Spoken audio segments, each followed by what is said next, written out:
ஆண்டவர் கொடுத்த கணவர், அவருக்காக நன்றி செலுத்தணும். ஊழியத்தில் இருப்பீர்கள் என்றால் அவர் நல்லா ஜோம் பண்ணணும்ன்ட்டு, ஊழியம் செய்யணும்ன்ட்டு ஜோம் பண்ணணும். கர்த்தர் நமக்கு கொடுத்துருக்க பிள்ளைகள், அவருக்கு தெரியும் எத்தனை பிள்ளைகள் நமக்கு உண்டு என்பது ஆண்டவருக்கு தெரியும். அந்த பிள்ளைகளுடைய சுபாவங்கள் ஆண்டவருக்கு தெரியும். குடும்பத்தை நல்லா நடத்தணும். ஹல்லேலூயா.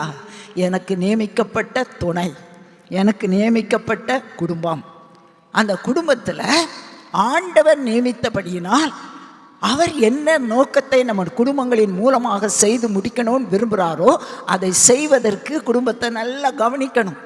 சரியா? நாங்கள்லாம் நல்ல ஜோம் பண்ணுறவங்க, நாங்கள் அங்கே கூட்டம் நடந்தால் போவோம், இங்கே கூட்டம் நடந்தால் போவோம், உபவாச ஜெபத்துக்கு போவோம். பிள்ளைங்களை விட்டுறாதீங்க. நம்முடைய சந்ததி ஆசீர்வதிக்கப்படணும். ஒரு சந்ததி உண்டு. அது எப்படிப்பட்ட சந்ததியே என்று சொன்னால், தேவனை பின்பற்றுகிற சேவிக்கிற சந்ததி. ஹல்லேலூயா. விசுவாசிக்கிறீங்களா? உங்கள் பிள்ளைங்க என்னதும் படிக்கலாம், எந்த இடத்துலையும் வேலை செய்யலாம், ஆனால் ஊழியம் செய்யணும். ஹல்லேலூயா. சபையோடு இணைந்து ஊழியம் செய்யணும். தேவ ராஜ்யத்தை கட்டுகிறவர்களாக மாறணும்.